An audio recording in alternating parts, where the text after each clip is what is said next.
আলাইকুম। আমি আজকে চিংড়ি মাছ দিয়ে বাঁধাকপি ভাজি করব, আপনাদের সাথে শেয়ার করব। সাথেই থাকেন। আমার ভিডিওগুলি ভালো লাগলে লাইক কমেন্ট শেয়ার করবেন। আমি এখানে চুলাটা ধরিয়ে দিলাম, তেল দিয়ে দিব পরিমাণ মতো। এখানে আমি পেঁয়াজ কুচি দিয়ে দিব, নিব। আমি 1 চামচ রসুন পেস্ট দিয়ে দিব, 1 চামচ আদা পেস্ট দিয়ে দিব। এগুলো একটু ভালোভাবে কষিয়ে নিব। স্বাদ মতো লবণ অ্যাড করে দিব। দিয়ে দিব হলুদ গুঁড়া 1 চামচ, মরিচ হাফ চামচ, মরিচের গুঁড়া হাফ চামচ, জিরা গুঁড়া 1 চামচ। মশলাগুলি ভালোভাবে কষিয়ে নিব। মাছগুলি দিয়ে দিব।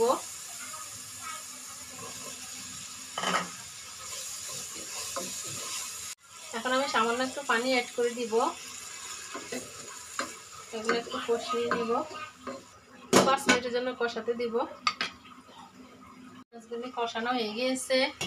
এখন আমি এখানে আলু কুচি করে রেখেছি, ওটা দিয়ে দিব। কুচি ধুয়ে রেখেছিলাম, ওটা দিয়ে দিব।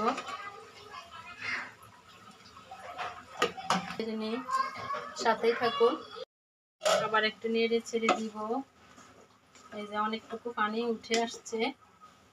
পানি দেওয়া লাগবে না তেমন একটা, একদমই শুকনো শুকনো করবো। এখন আমি টমেটো দিয়ে দিলাম কয়েক টুকরা। টমেটোটা আরেকটু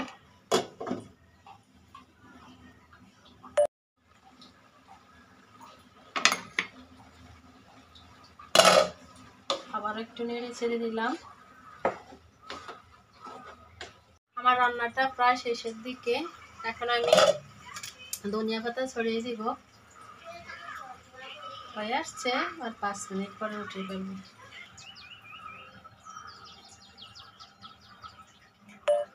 একটু নেড়ে ছেড়ে দিলাম। দেখেন দেখতে কতটা সুন্দর, খেতে অনেক মজার হবে। রান্না কমপ্লিট। দেখেন অনেক সুন্দর দেখা যাচ্ছে, অনেক সুন্দর স্মেল আসছে। কাঁচামরিচ, ধনিয়া পাতা, বাঁধাকপি স্মেল একদম। আমার ভিডিওগুলি যদি ভালো লেগে থাকে, আমার রান্নাটা কেমন হয়েছে ছোট্ট করে একটি সুন্দর গঠনমূলক কমেন্টস করে দিবেন। আল্লাহ হাফেজ।